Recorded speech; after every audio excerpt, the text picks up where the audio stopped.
Hello friends, welcome back to AP आइडियो। तो आज हम क्लास 8 की social science book chapter first the modern period history का हम देखने और पढ़ने जा रहे हैं। इसको हम लॉन्ग में समझेंगे। तो आइए देख लेते हैं। क्या हम ज़्यादा कुछ लिखेंगे नहीं बोर्ड पे, क्योंकि हिस्ट्री को समझाना है, लिखना नहीं है, रट्टा नहीं मरवाना, समझाना है बस। तो फिर फर्स्ट चैप्टर है द मॉडर्न पीरियड। तो हिस्ट्री मॉडर्न पीरियड किसको कहते हैं? मॉडर्न पीरियड मीन्स जब कुछ चेंजेस ज़्यादा हुए थे। लाइक रेलवेज जब आए, रेलवेज मीन्स मॉडर्न है, रेलवेज मॉडर्न है। एयरपोर्ट जब बने थे तो मॉडर्न है ये सब। Like setting up of railways, colleges, schools, modern culture. Okay, तो ये किस में आएंगे? ये आएंगे मॉडर्न पीरियड। तो ये जब चेंजेस हुए थे, ये चेंजेस जब अकर हुए, तो ये कौन सी पीरियड में अकर हुए थे? ये अकर हुए थे सेकंड, नहीं थर्ड मॉडर्न पीरियड में अकर हुए थे, जो कि तीसरा हमारा थर्ड पीरियड था। जो हमने खुद डिवाइड की थी हिस्ट्री को तीन पीरियड्स में, एंशियंट, मेडिवल, मॉडर्न। तो उसके बारे में भी आगे लॉन्ग में पढ़ेंगे। तो अभी बस हमें इतना पता नहीं चाहिए मॉडर्न पीरियड हम क्यों कहते हैं, ब्रिटिश एंट्री को इंडिया में हम मॉडर्न पीरियड क्यों कहते हैं। तो क्यों कहते हैं? क्योंकि जब ब्रिटिश आए थे तो हमारे इंडिया में उन्होंने बहुत सारे चेंजेस किए थे। हालांकि वो अपने लिए ही, अपने यूज के लिए उन्होंने चेंज किया था, बट हम ये मानेंगे कि हाँ उन्होंने चेंज किया था, तो उसे मॉडर्न पीरियड हम बोलेंगे। ठीक है। तो history is the study of changing pattern in society. Means history, इतिहास जिसको कहते हैं, वो ऐसा एक, हम जिसको पढ़ते हैं तो वो चेंज करता है पैटर्न इन आवर सोसाइटी। मतलब हम हमारी सोसाइटीज में, हम पहले हिस्ट्री में क्या पढ़ते थे? जो पर्सनालिटी बेस्ड पीपल होते थे, जिनके पास पावर होती थी, लाइक हम किंग्स के बारे में पढ़ते थे, अकबर, बहादुर शाह जफर, इन लोग के बारे में पढ़ते थे, और महाराणा प्रताप, इन लोग के बारे में पढ़ते थे, क्योंकि ये लोग पर्सनालिटी बेस्ड पीपल थे और ये लोग किंग थे, ये लोग पावरफुल थे और ये लोग पॉपुलर थे। लेकिन आजकल हम क्या पढ़ते हैं हिस्ट्री में? ओवर टाइम, मतलब जब से टाइम बीतने लगा तो आजकल हम हिस्ट्री में क्या पढ़ने लगे? किसी भी आदमी के ऊपर पढ़ने लगे और इकोनॉमिक सोसाइटी के ऊपर पढ़ने लगे। तो period in history the way our ancestor live, मतलब हमारे पूर्वज जैसे रहते थे, ठीक, different from how we live. मतलब आज जैसे हम टेक्नोलॉजीज में रह रहे हैं, ठीक, हमारे पास इतनी टेक्नोलॉजीज हैं और हम रात में उठ के पढ़ाई कर सकते हैं कभी भी, बट हमारे जो एंसेस्टर्स थे उनके पास इतनी टेक्नोलॉजीज नहीं थी। लाइक उनके पास लैक ऑफ इलेक्ट्रिसिटी भी थी, तो उनके पास इतना वो नहीं था। तो हम इसलिए कहते हैं कि इतिहास में जाके देखो हमारे एंसेस्टर्स कैसे रहे हैं और आज हम कैसे रह रहे हैं। तो उसके बाद है this broad divisions mark how the society, economic, culture and politics of one period different from that of the period. Means ये हमें बताता है कि आज का और उतने टाइम पुराने का कितना डिफर है। तो उसकी सोसाइटी, इकोनॉमिक्स कितनी डेवलप डिफरेंट होगी, पॉलिटिक्स कितनी डिफरेंट होगी आज के जमाने से। फिर periodisation, periodisation in history has change over time. Okay, मतलब periodisation in history has change over time. Time जैसे जैसे बीतता था तो पीरियडाइजेशन चेंज होती थी। ओके, हमने हिस्ट्री को कितने पार्ट्स में डिवाइड किया? 3 पार्ट्स में, अभी मैंने बताया था। तो अब लॉन्ग में समझते हैं। तो पीरियडाइजेशन इन हिस्ट्री, तो 2 मिनट रुको, मैं मार कर ले आता हूँ। तो आइए समझते हैं पीरियडाइजेशन। तो हमने हिस्ट्री को कितने पीरियड में डिवाइड किया था? 3 periods, 3 periods. Okay, first ancient, medieval, modern. Modern, तो एंशियंट में क्या होता था? एंशियंट में जैसे आदिवासीज, आदिवासी नहीं, मतलब वो कहते हैं ना, लाइक पिछड़े हुए पीपल्स और अलग ही जीव जंतु रहते थे, तो उनको एंशियंट कहते हैं। और मेडिवल किसको कहते हैं? एंट्री ऑफ मुगल्स, तुर्कीज, मुगल्स को क्या कहते हैं? मेडिवल। और ब्रिटिशर्स किस में आते हैं? मॉडर्न। ओके, तो अभी जानेंगे कि इन्होंने मॉडर्न पीरियड क्या ये रियली मॉडर्न था या नहीं था, और इनको मॉडर्न पीरियड कहा किसने था ये भी जानेंगे अभी। तो अभी देख लेते हैं। हाँ, द 18th सेंचुरी के बारे में देखते हैं। तो दिया है कि the 18th century generally taken as the starting point of the modern period. क्यों? जो ब्रिटिशर्स थे वो तो 1600 में ही आ गए थे। कहाँ? इंडिया, गोवा पे। आपको पता ही होगा कौन आया था, वास्को डिगामा। उन्होंने सी रूट फाउंड किया था। कहाँ का? उन्होंने इंडिया को डिस्कवर नहीं किया था, इंडिया को फाउंड नहीं किया था, उन्होंने सी रूट फाउंड किया था इंडिया का, ठीक। जो कि वो अमेरिका नहीं, पोर्तुगीज के थे। तो वो आए थे पहले बार गोवा में, ठीक। गोवा में आए, गोवा में सी रोड पे उतरे, फिर गोवा उनका इलाका हो गया था। फिर उसके बाद क्या हुआ ये देखते हैं। तो 18th सेंचुरी को क्यों लेते हैं? क्योंकि 18th सेंचुरी में ब्रिटिशर्स जो थे वो पावर में आ गए थे। 1757 फर्स्ट वॉर हुई थी, किसके बीच में? सिराजुद्दौला खान और रॉबर्ट क्लाइव, ब्रिटिश में। तो वो फर्स्ट वॉर थी जब से ब्रिटिशर्स पावरफुल हो गए थे। फिर इसीलिए 18th सेंचुरी को क्या मार्क किया गया है? Starting point of the modern period. तो इसके कुछ स्पेसिफिक फीचर्स क्या हो सकते हैं? तो होंगे मॉडर्न एरा के specific features are scientific technologies, okay, colonization, urbanization. Colonization क्या होता है? कोलोनाइजेशन होता है जैसे कि एक पूरा लाइक डिस्ट्रिक्ट है, उसमें जो पीपल्स हैं उनको कॉलोनी में कर देना, उनको मतलब फ्रीडम ना देना, उनको इकट्ठा करना, बट उनको दबा के रखना, लाइक ओके। अर्बनाइजेशन में क्या होता है? Setting up of buildings, industries. तो ये होगा अर्बनाइजेशन, मतलब डेवलप करना, बट वो अपनी यूज के लिए करते थे ब्रिटिशर्स। वो हम इंडियंस को लगता था ये हमारे लिए कर रहे हैं, बट वो अपनी यूज के लिए करते थे, ओके। तो और आगे पढ़ते हैं। देखो आ गया, was the modern period really modern? तो आइए जान लेते हैं। ये पीरियड्स तो पढ़ लिया। तो know modern period was not really modern. ये बात ध्यान में रख लेना, ये बात ध्यान में रख लेना, आंसर में लिख देना। Know modern period was not really modern because, क्यों नहीं था? क्योंकि हम जो इंडियंस है ना, हम उनकी कॉलोनी थे, ठीक, ब्रिटिशर्स की, और ब्रिटिशर्स हमको यूज करते थे। और मॉडर्न पीरियड उन्होंने अपने नाम रखा था क्योंकि उन्होंने बहुत सारे चेंजेस किए थे भाई, तो नाम तो रख ही सकते हैं। But it was colonial to Indian, मतलब इंडियन के जो थोड़े बड़े लोग थे जो टेक्स्ट लिखते थे, वो क्या इस पीरियड को क्या कहते थे? Colonial period. क्या कहते थे? Colonial period. इस पीरियड को कहते थे colonial period, not really modern, not really modern. मतलब ये सच में मॉडर्न नहीं था, इसको बस कहा जाता था कि ये मॉडर्न पीरियड है, लेकिन ये मॉडर्न पीरियड नहीं था, क्योंकि यहाँ पे तो हम कॉलोनी में थे, तो हम क्या ही करेंगे। उसके बाद हम पढ़ेंगे सोर्सेस क्या थे इस टाइम के। Sources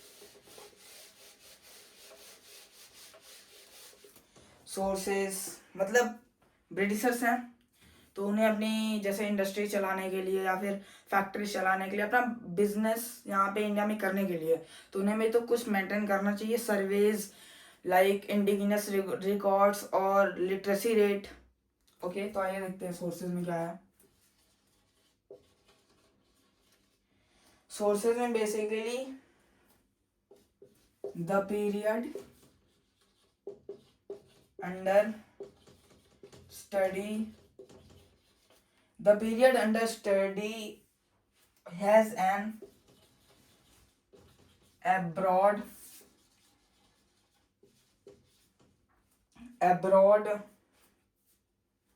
of source, okay. इसमें एब्यूडेंस क्या था? सोर्सेस की एब्यूडेंस ऑफ सोर्स थी, okay. एब्यूडेंस of source, materials.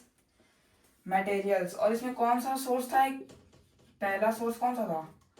Archaeological source था। फर्स्ट जो सोर्स था हमारा इसमें ब्रिटिशर्स का, वो फर्स्ट था आर्कोलॉजिकल सोर्सेज। और लिटरेसी सोर्सेज आप समझेंगे हम, ओके, ये तो इम्पोर्टेंस थे, सोर्सेज क्या थे उनके, और कुछ इम्पोर्टेंस भी थे क्या, और कुछ भी थे नहीं, और कुछ तो इम्पोर्टेंट नहीं थे। आइए अब लिटरेसी समझते हैं, लाइटरेरी सोर्सेज।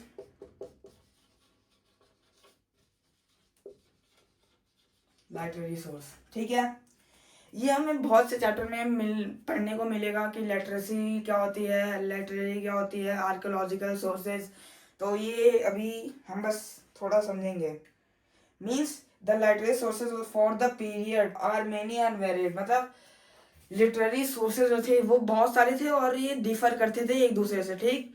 उसके बाद क्या थे ये literary source, there are meaning and they varied. Varied means अपने में से डिफर थे, okay. These are original documents, मतलब ओरिजिनल डॉक्यूमेंट्स भी थे जो कहाँ पे रखाते थे, ब्रिटिश ऑफिसर्स में रखाते थे ये ओरिजिनल डॉक्यूमेंट्स। ये भी एक पॉइंट हो जाएगा, ओरिजिनल डॉक्यूमेंट्स, नल डॉक्यूमेंट्स, ठीक, ओरिजिनल डॉक्यूमेंट्स थे। उसके बाद आइए ऑफिशियल रिकॉर्ड भी पढ़ लेते हैं।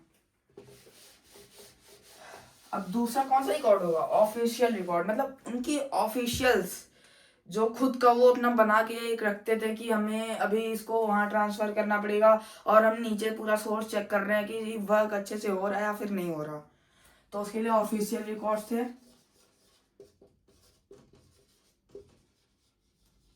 ऑफिशियल रिकॉर्ड्स, तो ऑफिशियल रिकॉर्ड्स में बेसिकली द मुगल इंट्रोड्यूस्ड कैप्टिंग, मतलब मुगल्स ने, जो अकबर थे, बाबर थे, इन लोग मुगल्स ही थे, तो ये मुगल्स ने क्या किया था, इस स्टार्टेड टू मतलब प्रिजर्व द ऑफिशियल रिकॉर्ड, मतलब इन्होंने पहले ऑफिशियल रिकॉर्ड रखना स्टार्ट किया था, फिर इनको देखते ही देखते ब्रिटिशर्स ने भी रखना स्टार्ट किया था, ओके। तो इन्होंने क्या किया था, they started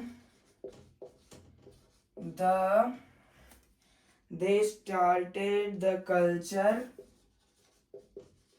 of recording everything, okay, they record everything, this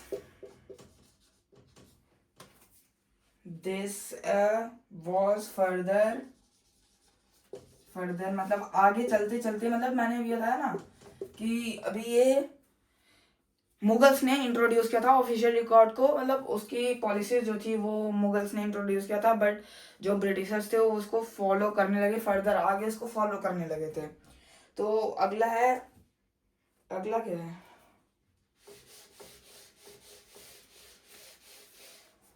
अब तो बस एक ही आएगा कि हरिजन्स कौन थे। हरिजन्स कौन थे, हरिजन्स वो थे कुछ लाइक पुअर क्वालिटी, मतलब पुअर क्लास के पीपल्स जिनको, और कुछ एसटी एससीज जो थोड़े पुअर थे उस टाइम पे, जिनको वहाँ पे डिस्क्रिमिनेट किया जाता था in the field of culture, rashes, और इन सब के फील्ड पर उनको डिस्क्रिमिनेट किया जाता था बाय द इंडियन पीपल्स। जो हाई क्लास के पीपल्स हैं ना, वो उनको डिस्क्रिमिनेट करते थे हर जगह के क्षेत्र में, जैसे ये हमारे रंग के नहीं है, ये हमारे जात के नहीं है, ये है वो है, तो हर जगह उनको डिस्क्रिमिनेट फेस करना होता था। तो गांधी जी ने पहली बार इनको हरिजन बोला था। हरिजन का मतलब होता है सन ऑफ गॉड, भगवान के बच्चे। हरिजन किसको कहते हैं, भगवान के बच्चों को। तो ये हरिजन कौन थे, क्या कह सकते हैं, poor class peoples, okay, poor class के पीपल थे, और क्या थे, इनको डिस्क्रिमिनेशन फेस करना पड़ता था, दे फेस डिस्क्रिमिनेशन, अगला पॉइंट हो जाएगा, दे फेस डिस्क्रिमिनेशन, ओके, मतलब भाई उनको डिस्क्रिमिनेशन फेस करना पड़ता था, ऐसी सोसाइटी थी हमारी जो हमको नहीं करना चाहिए था, बट करते थे लोग, तो अब क्या ही करें। तो बस इतना ही था फर्स्ट चैप्टर में। तो आइए सेकंड चैप्टर भी कवर कर ही लेते हैं आज। तो सेकंड चैप्टर है हमारा the expansion of British power, मतलब जब ब्रिटिश आ गए, मतलब हिस्ट्री में फर्स्ट चैप्टर बताया गया था उनका आना, और उन्होंने स्टार्टिंग क्या क्या की थी कि कैप्ट कर रहे थे ऑफिशियल रिकॉर्ड, सर्वे, लिटरेरी रेट, ये सब उन्होंने स्टार्टिंग में किया था। और सेकंड मतलब सेकंड चैप्टर उसके बारे में बताया गया कि उसके बाद एक्सपेंड कैसे किया उन्होंने अपनी पावर को इंडिया में, ब्रिटिश ने अपनी पावर को इंडिया में कैसे एक्सपेंड किया था। अरे वो भी देख लेते हैं चैप्टर 2।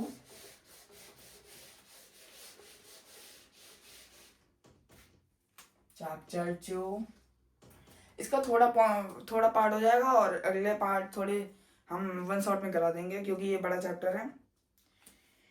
तो ये देखो, arrival of trading companies. Trading companies कब आई थी? ट्रेडिंग में आई थी, कौन आया था पहले? तो पोर्तुगीज आई थी, फिर कौन आया? डचेस,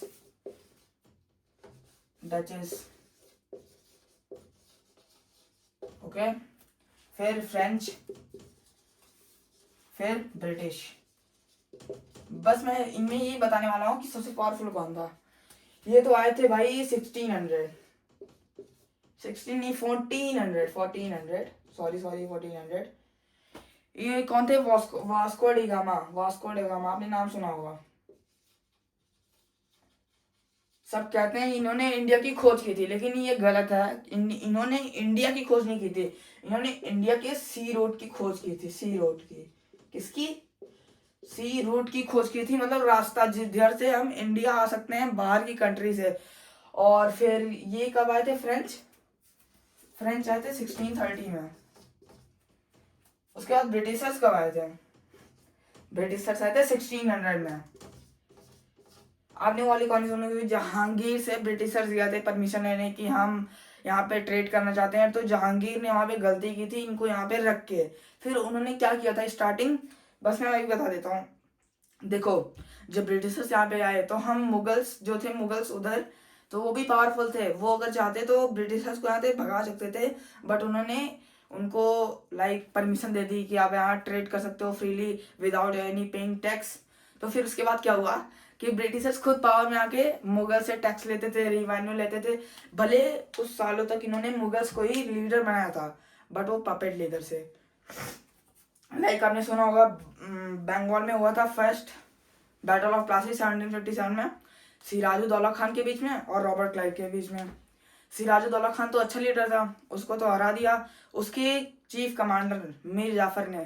तो मीर जाफर अब मीर जाफर पे आ गया। देखो भाई, हिस्ट्री तो ऐसी चीज है, कहीं भी आ जाओ, कहीं से कहीं आ जाओ, लेकिन समझ में सब आना चाहिए। तो आ जाओ, अब देख लेते हैं मीर जाफर कौन है भाई। तो ये थे मीर जाफर, चीफ कमांडर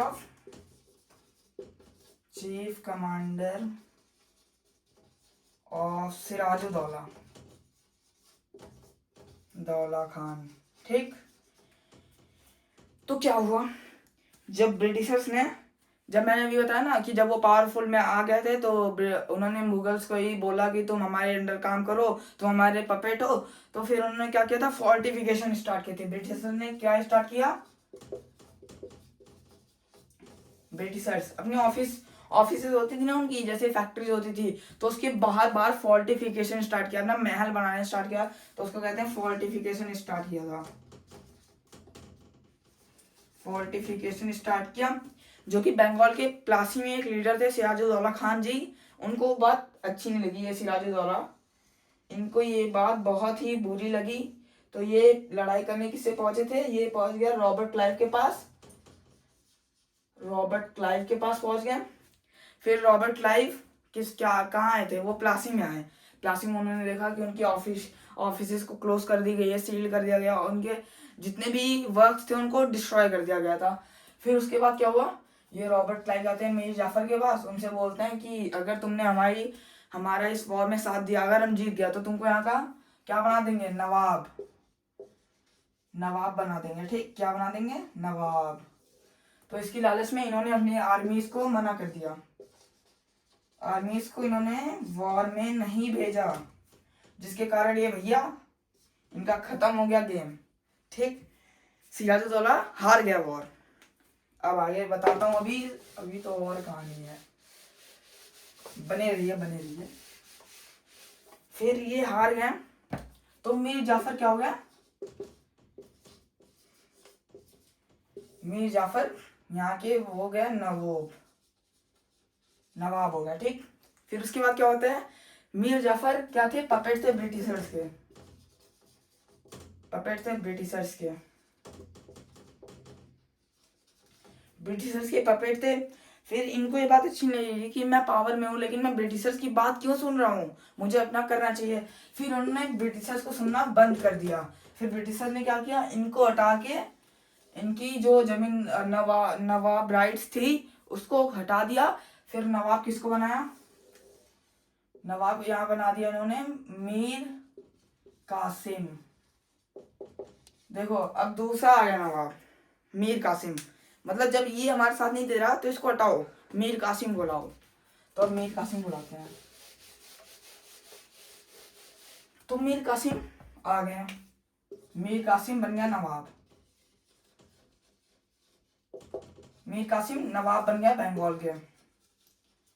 फिर इन्होंने क्या किया, अरे हम हमारे पास तो पावर आ गई, हम तो बड़े हो गए, तो हम क्या ही ब्रिटिशर्स की बात सुने, हम ब्रिटिशर्स की सुनते ही नहीं है। फिर उन्होंने ब्रिटिशर्स की सुनना बंद कर दी। फिर ब्रिटिशर्स ने क्या किया, ब्रिटिशर्स तो थे ही पावरफुल, उनके पास वेपन्स थी, तो उन्होंने क्या किया, इनको हटा दिया, बोला कि तुम जाओ भैया, तो नहीं रहोगे नवाब।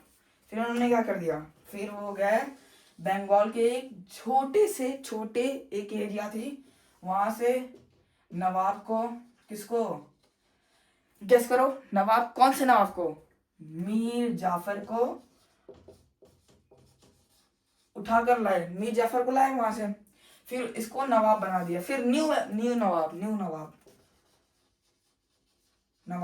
बना दिया, मीर जाफर को फिर नवाब बना दिया। तो ये खेल कब तक चलता रहा, मीर कासिम को क्यों हटाया था, क्योंकि मीर कासिम ने एक वॉर भी की थी, बैटल ऑफ बक्सर 1764 में वो वॉर हुई थी, जो कि अवध के भी कुछ लीडर्स थे और मीर कासिम का वो हुआ था, अलायंस हुआ था। फिर उन्होंने ब्रिटिशर्स के खिलाफ आवाज उठाई थी, तो इसीलिए उसने इसको हटा दिया। फिर मीर जाफर आ गया, चाचा मीर जाफर जी आ गया, फिर आ गया। फिर उन्होंने ब्रिटिशर्स की सुनना बंद कर दी। फिर ब्रिटिशर्स ने सोचा यार इंडियंस तो बहुत ही वैसे हैं और हम इनको पावर देते हैं, फिर ये पावर का गलत इस्तेमाल करते हैं, हमारी बातें नहीं सुनते, पपेट की तरह काम नहीं करते। फिर उन्होंने क्या किया, अपने किसी आदमी को नवाब बना दिया, इसको नवाब हटा के गवर्नर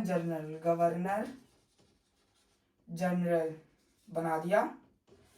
तो first governor general of India कौन था, कमेंट करना, first governor general of India,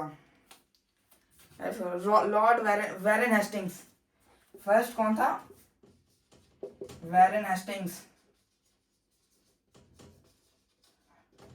तो वेरन हेस्टिंग्स को बना दिया। इसीलिए कहा गया था ब्रिटिशर्स को स्टार्टिंग में, जो कौन थे, हुमायूं, जहांगीर जो थे, उन्होंने अगर परमिशन नहीं दी होती ब्रिटिशर्स को, तो आज हम 200 साल किसी देश के कब्जे में नहीं होते। तो गलती जहांगीर की भी थी, उन्होंने ब्रिटिशर्स को पहले क्यों कहा था कि तुम आके यहाँ ट्रेड करो without any tax, without any revenue right, कुछ नहीं लिया उन्होंने। फिर उसके बाद जब ब्रिटिशर्स पावर में आए तो उन्होंने बंगाल से, उड़ीसा से, बिहार से, उत्तर प्रदेश, मध्य प्रदेश, हर जगह से उन्होंने क्या स्टार्ट कर दिया, उन्होंने लेना स्टार्ट कर दिया रिवेन्यू, दीवानी राइट्स और टैक्सेस। तो ये गलत था। फिर आज के लिए बस इतना ही, मिलते हैं अगले वीडियो में। Thanks for watching, bye. Video अगर पसंद आई हो और समझ में आया तो लाइक कर देना, ओके।